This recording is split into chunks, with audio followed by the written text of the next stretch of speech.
最近这几年，国内外有不少文化资产碰到意外灾害，亲像2016年中华鹿港古迹凤山市火灾，日本沖縄修理城大火，拢造成文化资产严重损害。为了防止这灾害扩大，新德县举办文化资产防灾训练，希望用实际演练来加强古迹的防灾观念。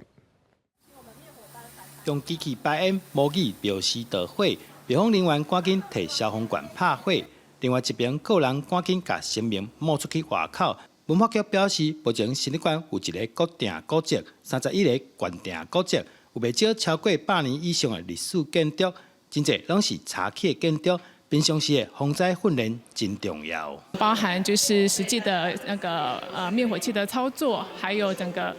当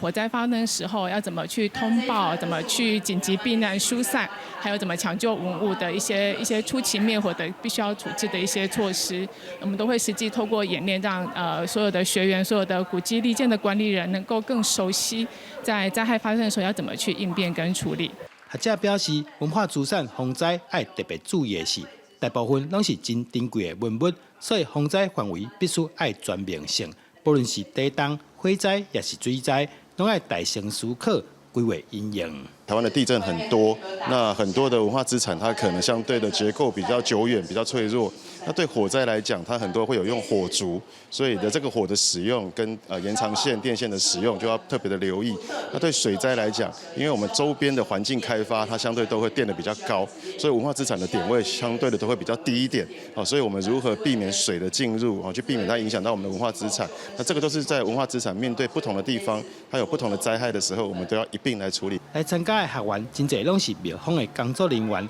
会当伫100年古迹内面防灾演练。大家拢讲是真难得的经验，大家把透过演练加强救灾的观念，进一步提升保护文化资产的意识。记者杜文和新竹报道。